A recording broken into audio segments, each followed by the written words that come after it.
যমুনা পাড়ের বাসিন্দাগণ,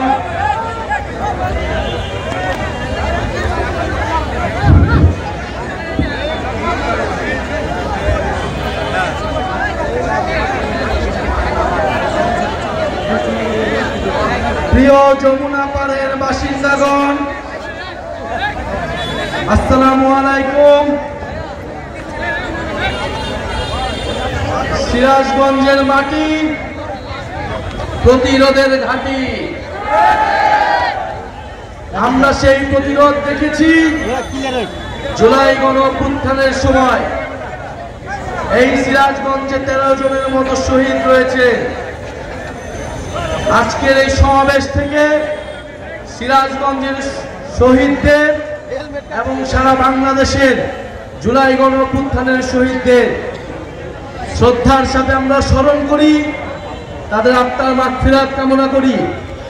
যারা শহীদ পরিবার রয়েছেন, আহত যোদ্ধারা রয়েছেন, তাদের প্রতি আমাদের অকুণ্ঠ সহানুভূতি, সম্মান এবং শ্রদ্ধা জানাচ্ছি। প্রিয় সিরাজগঞ্জবাসী, জুলাই গণঅভ্যুত্থানের 1 বছর পূর্তিতে আমরা এসেছি আজকে সিরাজগঞ্জে। আমাদের সাথে রয়েছে আপনাদের সিরাজগঞ্জের একটি সন্তান, আপনাদের সিরাজগঞ্জের ছেলে, আমাদের জুলাই গণঅভ্যুত্থানের অন্যতম সমন্বয়ক মাহিন সরকার। যখন আমরা ডিবি অফিসে ছিলাম, এই মাহিন, রিফাত, কাদের, মাসুদ এরাই কিন্তু গণঅভ্যুত্থান পরিচালনা করেছিল, নেতৃত্ব দিয়েছিল। সিরাজগঞ্জের ছেলে মাহিন সরকারই এই গণঅভ্যুত্থানকে সেই সংকটময় সময়ে নেতৃত্ব দিয়েছিল। আমাদের সাথে আজকে আরো রয়েছেন এই সিরাজগঞ্জের সন্তান, ঢাকা বিশ্ববিদ্যালয়ের মেধাবী শিক্ষার্থী সাইদ মোস্তাফিজ, যিনি জাতীয় নাগরিক কমিটির শুরু থেকে আজকে পর্যন্ত অক্লান্ত পরিশ্রম করে আমাদের এই পার্টিকে দাঁড়া করাচ্ছেন। আমাদের সাথে আরো উপস্থিত রয়েছেন দুতি অরণ্য চৌধুরী, যিনি ঢাকা বিশ্ববিদ্যালয়ের সুফিয়া কামাল হলের হল সংসদের নির্বাচিত নেত্রী ছিলেন। এখন জাতীয় নাগরিক পার্টির যুব সংগঠন জাতীয় যুব শক্তিকে সংগঠিত করছেন সারা দেশে। প্রিয় সিরাজগঞ্জবাসী, আমাদের পূর্ববর্তী বক্তারা বলে গেলেন, জুলাই গণঅভ্যুত্থানে যে আকাঙ্ক্ষা নিয়ে আমরা নেমে এসেছিলাম, যেই পরিবর্তন আমরা দেখতে চেয়েছিলাম, সেই পরিবর্তন আমরা এখনো দেখতে পাচ্ছি না। বরং আমাদের সামান্য যে চাওয়া ছিল জুলাই ঘোষণাপত্র এবং জুলাই সনদ, সেটি নিয়েও টালবাহানা করা হচ্ছে। আপনাদের ক্যাপ্টেন হাসনাত আব্দুল্লাহ বলে গেলেন, এই যে মাফিয়া বসুন্ধরা গ্রুপ বাংলাদেশের মিডিয়া, রাজনীতি, অর্থনীতি সবকিছুকে নিয়ন্ত্রণ করেছে, জনগণকে জিম্মি করেছে, মানুষের টাকা লুট করেছে, ব্যাংকগুলোকে লুট করেছে। সেই বসুন্ধরা গ্রুপের আমরা বিচার চাই। এই বসুন্ধরা আসালাম, এই দুর্নীতিবাজ লুটেরা ব্যবসায়ীদের অবশ্যই অবশ্যই বিচারের আওতায় আনতে হবে। এবং এখনো এই গণঅভ্যুত্থানের পরেও এই সকল মাফিয়া লুটেরা ব্যবসায়ীদের যারা রাজনৈতিক আশ্রয় দিচ্ছে, সমর্থন দিচ্ছে, তাদেরকেও প্রত্যাখ্যান করতে হবে। রাজনৈতিক সমর্থন ছাড়া এরা এখনো টিকে থাকার সুযোগ পেত না। এবং অন্তর্বর্তী সরকারকেও এই সকল মাফিয়া লুটেরাদের প্রতি কঠোর পদক্ষেপ গ্রহণ করতে হবে। যারা জনগণের টাকা লুট করেছে, যারা ব্যাংক লুট করেছে, গণঅভ্যুত্থানের পরেও তারা কিভাবে এখনো তাদের মিডিয়া কিভাবে জনগণের বিরুদ্ধে, গণঅভ্যুত্থানের বিরুদ্ধে কথা বলতে পারে। প্রিয় সিরাজগঞ্জবাসী, এই জুলাই গণঅভ্যুত্থানের পরে আমরা বলেছিলাম যে একটি বৈষম্যহীন বাংলাদেশ আমরা করব। তরুণদের নেতৃত্বে একটি বাংলাদেশ তৈরি করার স্বপ্ন আমরা দেখি এখনো। আপনারা যারা মুরব্বীরা রয়েছেন, আপনারা যারা মা বোনেরা রয়েছেন, আপনাদের কাছে আমরা দোয়া চেতে এসেছি, সমর্থন চাইতে এসেছি। জুলাই গণঅভ্যুত্থানে শেখ হাসিনার জুলুম থেকে বাংলাদেশের মানুষকে মুক্তি দিতে আমরা কোনো আপোষ করিনি। আমরা জীবনের সর্বোচ্চ ঝুঁকি নিয়ে মাঠে ছিলাম, আপনাদের সন্তানেরা মাঠে ছিল, পুলিশের বুলেটের সামনে বুক পেতে দাঁড়িয়েছিল। এখন আমরা যারা জীবিত আছি, আপনারা যারা জীবিত আছেন, আপনার আমার দায়িত্ব সেই সকল মানুষরা যারা শহীদ হয়েছে তাদের আকাঙ্ক্ষাকে বাস্তবায়ন করা, তাদেরকে সেই প্রকৃত মর্যাদাটা দেওয়া। প্রিয় সিরাজগঞ্জবাসী, আমরা বলবো ফ্যাসিবাদের সময়, শেখ হাসিনার সময় যে ভয়ের সংস্কৃতি তৈরি হয়েছিল, সেই ভয়ের সংস্কৃতির বিরুদ্ধে গিয়ে গণঅভ্যুত্থান তৈরি হয়েছে। যারা গণঅভ্যুত্থান করেছে এই প্রজন্ম কাউকে ভয় পায় না।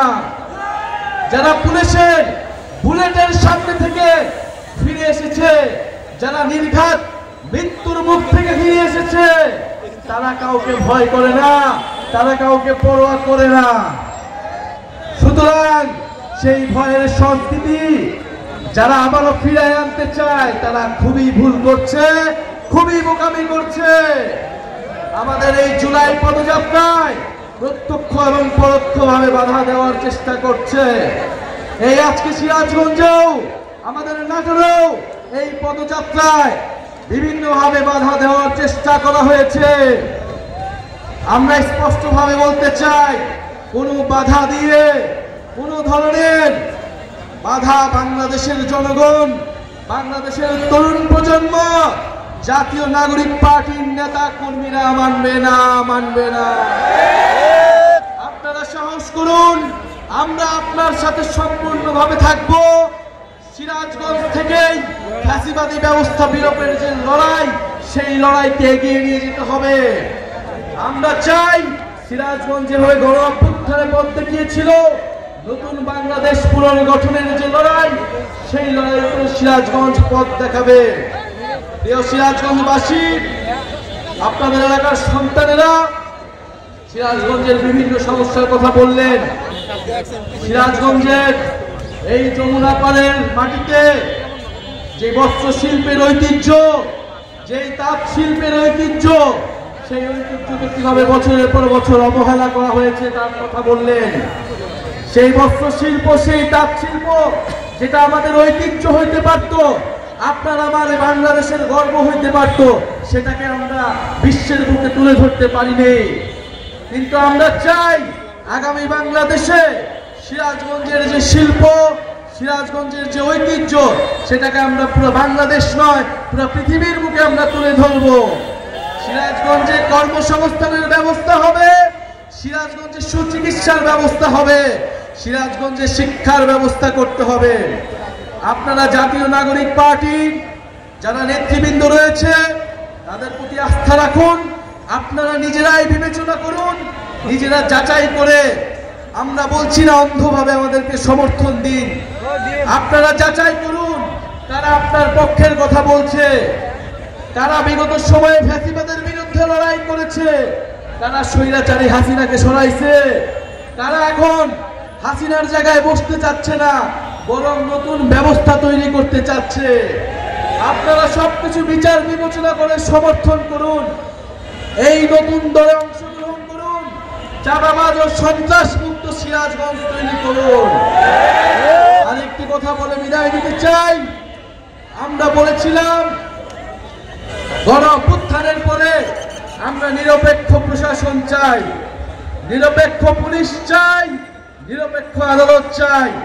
আমরা দেখেছি বিগত সময়ে এই যে প্রশাসকরা যারা রয়েছেন তারা একটা দলের এজেন্ডা পালন করতেন, তারা আওয়ামী লীগের এজেন্ডা পালন করতেন। আমরা চাই না এই গণঅভ্যুত্থানের পরেও কোনো প্রশাসক কোনো দলীয় এজেন্ডা, দলের মুখপাত্র হিসেবে কাজ করুন, বরং জনগণের পক্ষে নিরপেক্ষভাবে কাজ করতে হবে। মানুষের যে নাগরিক সুবিধা, নাগরিক অধিকার, সেটা বাস্তবায়নে সচেষ্ট হতে হবে।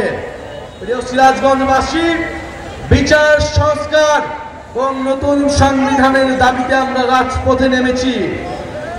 ফ্যাসিবাদী ব্যবস্থার বিলোপ ঘটিয়ে নতুন বন্দোবস্ত, নতুন দেশ গড়ার লড়াইয়ে নেমে এসেছি। গণঅভ্যুত্থানে যেমন সিরাজগঞ্জ থেকে শুরু করে বাংলাদেশের প্রতিটি জেলা আমাদেরকে আপনারা সমর্থন দিয়েছিলেন, ছাত্র তরুণরা নেমেছিল। বিচার সংস্কার, নতুন সংবিধানের দাবিতেও আমাদের সকলকে ঐক্যবদ্ধ হতে হবে। আমাদেরকে কি বিচার প্রয়োজন? এই যে গণহত্যা হয়েছে, আপনার সন্তানদেরকে হত্যা করা হয়েছে, গুম করা হয়েছে, বাংলাদেশে আয়না ঘর তৈরি করা হয়েছে, সেই সকল কিছুর বিচার ছাড়াই কি আমরা নির্বাচনের দিকে যাব? আমাদেরকে অবশ্যই বিচার নিশ্চিত করতে হবে, বিচারের রোডম্যাপ দিতে হবে। আমরা কিভাবে সেই শহীদ পরিবারের সামনে দাঁড়াবো, কিভাবে সেই সকল যোদ্ধা যারা গুলি খেয়েছে তাদের সামনে গিয়ে দাঁড়াবো? অবশ্যই বিচার লাগবে এবং লাগবে সংস্কার। আমরা পুরনো রাষ্ট্রের, পুরনো দেশের সিস্টেমে ফেরত যেতে চাই না। সংস্কার লাগবে, সংস্কারের মাধ্যমে নতুন দেশ লাগবে। এমনও সংস্কার লাগবে যাতে বাংলাদেশ আর কেউ কখনো স্বৈরাচারী হতে পারে না। আপনার মানবাধিকার রক্ষা করা হবে, আপনার ভোটাধিকার রক্ষা করা হবে, আপনার মত প্রকাশের অধিকার রক্ষা করা হবে। এরকম সংস্কার আমাদের প্রয়োজন। আর দরকার একটি নতুন সংবিধান, সেই মুজিববাদী সংবিধান, সেই আওয়ামী লীগের সংবিধান, যেই সংবিধান গত 50 বছর ধরে বাংলাদেশের মানুষের অধিকার রক্ষা করেনি, বাংলাদেশের সমাজ রাষ্ট্রকে বিভাজিত করেছে, বাংলাদেশকে একটি অন্তর্ভুক্তিমূলক রাষ্ট্রে পরিণত করেনি। সেই সংবিধানের পরিবর্তন করে নতুন গণতান্ত্রিক সংবিধান লাগবে, যেখানে মুক্তিযুদ্ধ এবং গণ-অভ্যুত্থান এবং আমাদের ব্রিটিশ বিরোধী 47-এর লড়াইয়ের আকাঙ্ক্ষার কথা থাকবে। প্রিয় সংগ্রামী বন্ধুগণ, জুলাই পদযাত্রা এগিয়ে চলবে। আপনারা জাতীয় নাগরিক পার্টিকে এই সিরাজগঞ্জের মাটিতে শক্তিশালী করুন। ইনশাআল্লাহ আপনাদের যে কোনো সমস্যায় আমরা সাথে আছি। জাতীয় নাগরিক পার্টি দেশের মানুষের সাথে আছে। ইনকিলাব জিন্দাবাদ।